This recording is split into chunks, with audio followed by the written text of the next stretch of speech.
मुझे तो अभी तो पता नहीं चला ना कि एजेंट थी या क्या थी, लेकिन यहाँ पे जो उसका रहना देना था तो आती जाती थी, इधर उधर घूमती फिरती थी। उनके घर में भी लोग आते जाते थे, एनी टाइम आजाद घूमती थी फिरती थी, कोई इसको रोक टोक करने कोई नहीं था। वो अपनी मर्जी से घूमती फिरती थी, आना जाना रहता था, मैं उनको देखता था। ये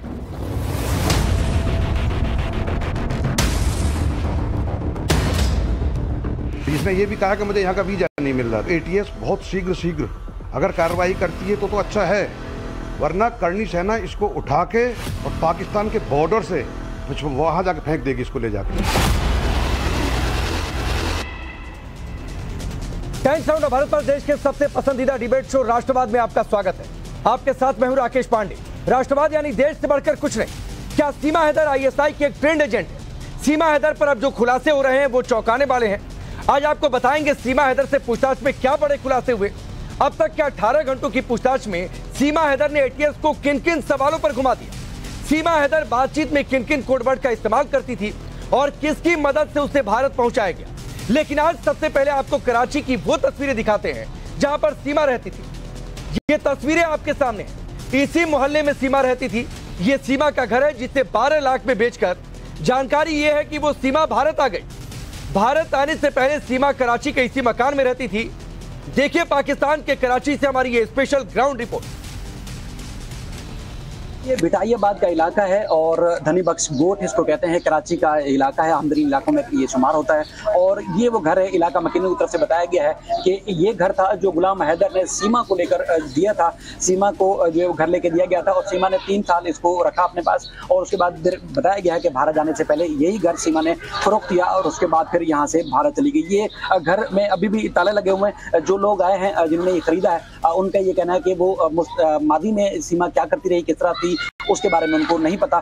यहाँ पे उसको 3-4 साल से हम देख रहे थे, ठीक है। यहाँ पे जिससे भी पूछेंगे ना सबको सब पता है, लेकिन यार कोई सामने आके बात करने नहीं चाहता क्योंकि औरत जाते हैं। हमारे इस्लाम में औरत की इज्जत करते हैं, ठीक है। उनके घर में भी लोग आते जाते थे, एनी टाइम जब भी देखो। लेकिन ये कहना में यार अच्छा नहीं लगता कि यार किसी जगह हम पूछें कि यार आप क्या कर रहे हो, ठीक है। जब तो उसके मियाँ को सोचना चाहिए। ये कहना में अगर वो बाहर गया था तो उसको किसी के हवाले करके जाता, अपने घर वालों के हवाले, वो भी चले गया, ठीक है। तो यहाँ पे 4 साल से वो उधर कमा के भेज रहे, 3 साल से पबजी में चक्कर चलाया उसने, ठीक है। तो क्या मिला उसको? तो आप कह रहे हैं कि और भी लोग आते थे, मिलने जुलने के लिए आते थे, सही और बात। वो खुद तंग आ गई थी, इतने लोगों से दोस्तियां हो गई थी कि उसने ये सब कुछ आपको सामने आ रहा है ना, ठीक है। अभी और भी चीजें, ठीक है, और भी चीजें जो कहना में अभी तक खुल के नशर नहीं हुई।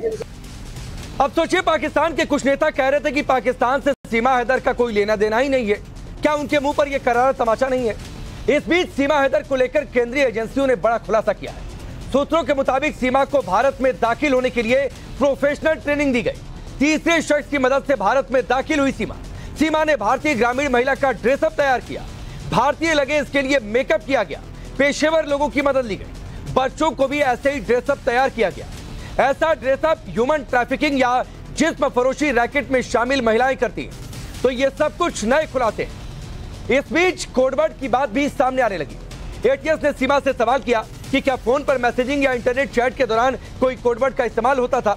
एटीएस ने सवाल पूछा है कि फूफी और फल जैसे कोडवर्ड का इस्तेमाल किया गया क्या। सुरक्षा एजेंसियों के मुताबिक फूफी का मतलब आईएसआई का एजेंट और फल का मतलब होता है रुपए के इस्तेमाल से। यानी अगर दूसरे मुल्क में कोई आईएसआई का एजेंट है और वो आईएसआई तक जानकारियां पहुंचाता है तो उसे फूफी कहते हैं। सीमा पर हो रहे खुलासे पर अब सीमा का भारत में विरोध भी तेज हो गया है। ग्रेटर नोएडा में सीमा जहां पर रह रही थी वहां पर हिंदू संगठन विरोध करने पहुंच गए। तो करणी सेना सीमा हैदर को आतंकवादी बता रही है और कह रही है कि सीमा को बॉर्डर पार भेज देना चाहिए। मैं इसको आतंकवादी ही कहूँगा क्योंकि इसको न तो अभी तक किसी ने चेक किया। इसको चेक करना चाहिए था कि इसको कहीं चिप तो नहीं लगी हुई है। 4 बच्चों को लेके आई है और जिस रास्ते से यहाँ से दुबई जाना, दुबई से क्या कहते हैं नेपाल, और नेपाल से फिर भारत आना। और इसने ये भी कहा कि मुझे यहाँ का वीज़ा नहीं मिल रहा था।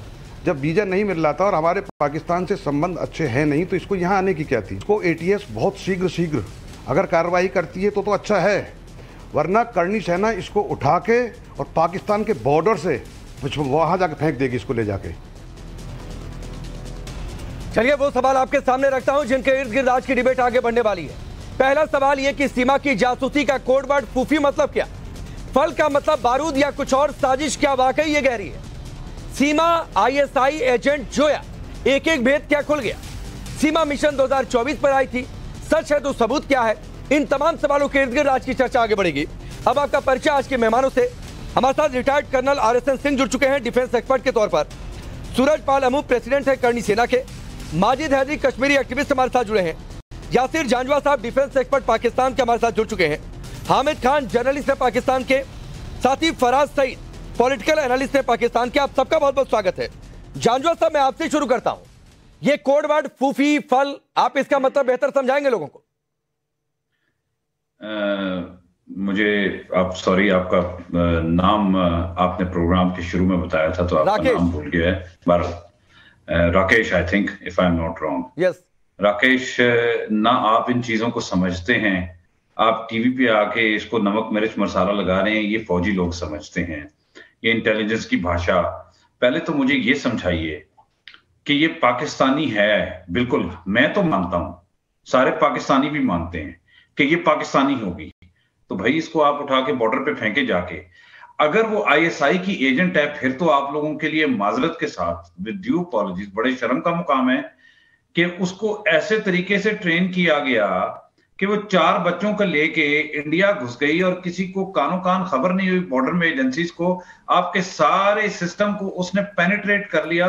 इसका मतलब है ISI आपसे बहुत ज्यादा तकड़ी है कि वो कुछ भी कर सकती है। एक औरत 4 बच्चों की मां को भी घुसा सकती है। भाई होश करो, अपने घर को सीधा करो, अपने घर का झाड़ू फेरो। आपके बॉर्डर से गुजर के आई है, वो PUBG खेलती रही है। जो भी आखिरी बात करूंगा, आप मुझे पता है कि आपके पास बहुत सारे पैनलिस्ट हैं। अगर वो पाकिस्तानी एजेंट है तो मैं कल भी एक प्रोग्राम में था, आपके ही एक और चैनल के प्रोग्राम में, वो कह रहे थे जनाब इतनी अच्छी भाषा हिंदी भाषा बोलती है और जो पूजा पाठ के सारे तरीके उसने सीख लिए हैं। मैं हैरान हूं कि 2 महीने में उसने सारे पूजा पाठ के तरीके सीख लिए हैं, हिंदी भाषा सीख ली है। और जिस मुल्क में वो पली बड़ी पैदा हुई, 4 बच्चे पैदा किए, उसके दीन जो उसका ओरिजिनल दीन था उससे पूछा गया है, वीडियोस मौजूद हैं, उसको अलिफ बे नहीं आती है इस्लाम की। तो इससे तो लगता ये है कि ये आपका अपना पौधा है जो आप लोगों ने लगाने की कोशिश की है। बहरहाल आप लोग करते रहे, चर्चा करते रहे। जांजवा साहब, मैं जानबूझकर बीच में नहीं बोल रहा था। RSN सिंह आपको बेहतर जवाब देंगे, लेकिन मैं एक बात जरूर आपसे कहता हूं, ये पाकिस्तान नहीं है और आप भी समझ रहे होंगे कि अगर कोई घुस भी आया, गलत तरीके से घुस आया, नेपाल से फ्री बॉर्डर है, यह आपको भी पता है। नेपाल का टेरर रूट पिछले शो में मैंने आपसे डिस्कस किया था, कैसे लश्कर के लोग पकड़े गए। ये पाकिस्तान नहीं है कि कोई आ भी गया तो उठाकर फेंक दो बाहर। कानून अदालत है, अदालत का राज चलता है। अदालत कहेगी अदालत में ये मामला है, बेल पर है, शादी का दावा, तो हम कानूनन उसे फेंक कर आएंगे। और अगर अदालत कहेगी तो इंतजार कीजिए सर, यहां पर सब कुछ संविधान के मुताबिक चलता है, आर्मी के हिसाब से नहीं चलता है जैसा आपके मुल्क में। क्यों RSN सिंह? नहीं, इन्होंने कहा कि इतनी सुरक्षा व्यवस्था होते हुए भी कैसे यहाँ पे आ गई। तो दुनिया में कोई ऐसी व्यवस्था नहीं है जिसमें लूपहोल्स नहीं है और जिसको पेनिट्रेट नहीं किया जा सकता है। और हमारे पाकिस्तान को लेके हमारे लिए मुश्किलें इस तरीके से हैं कि ये देखिए, जिहाद नए नए तरीके अपनाता है। अब किसको पहले के आज से 20 साल पहले सुसाइड बॉम्बिंग नहीं होता था।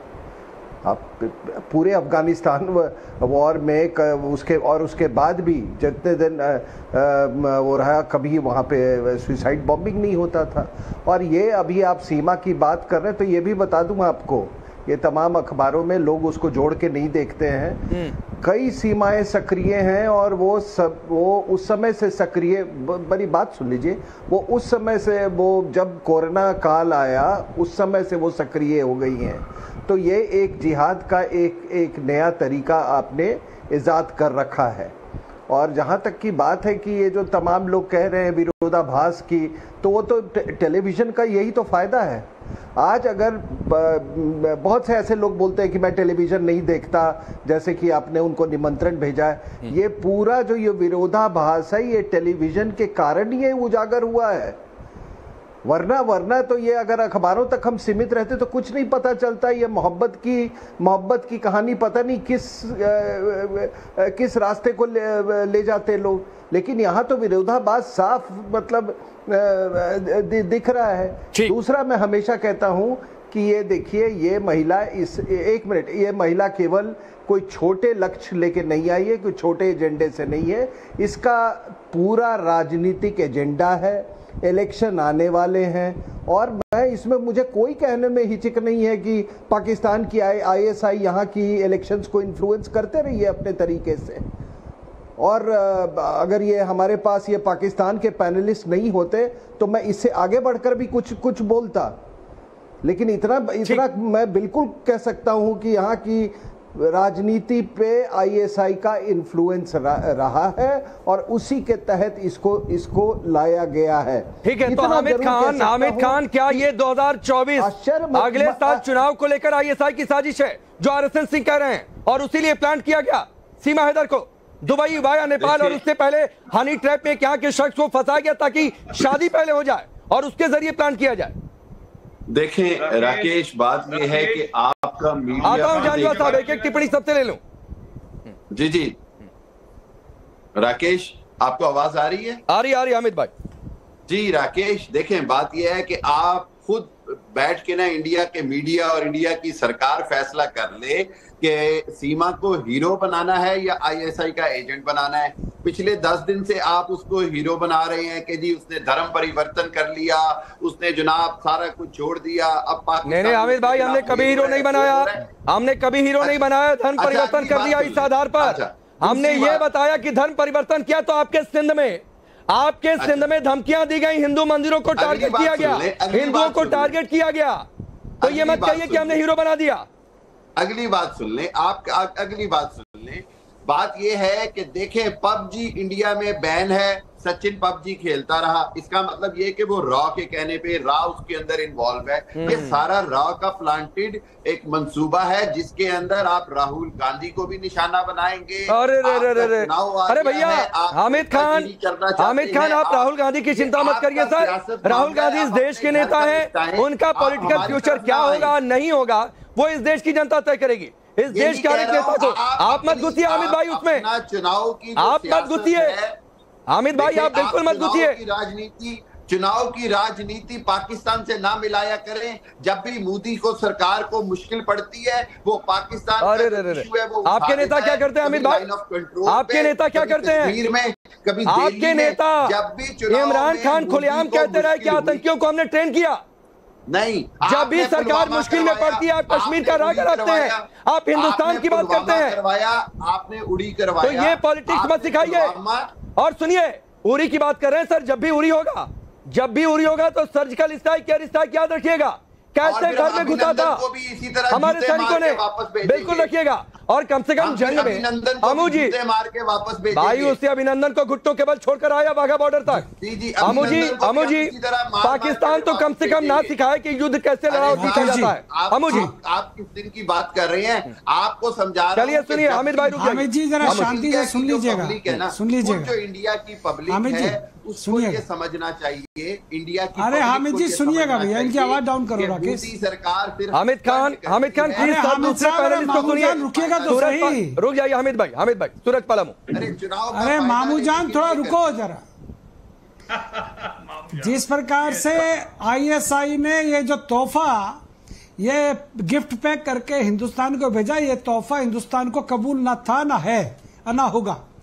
जिस प्रकार से हामिद खान बोल रहे हैं, जो ये भाषा बोल रहे हैं, आपको उरी के अंदर जवाब दिया, आपको कारगिल के अंदर जवाब दिया, और जब आपको बहम होगा तब आपको हिंदुस्तान जवाब देगा। मेरे देश का प्रधानमंत्री को आप जैसे छुटभइयों की जरूरत नहीं है। अरे आपको जब कुछ नहीं सूझ रहा, पाकिस्तान को जब कुछ नहीं सूझ रहा, तो इस प्रकार के एजेंट भेजेंगे क्या? आप इस प्रकार का एजेंट भेजेंगे? हिंदुस्तान को धर्मशाला है क्या? कोई भी आएगा घुस जाएगा आराम से।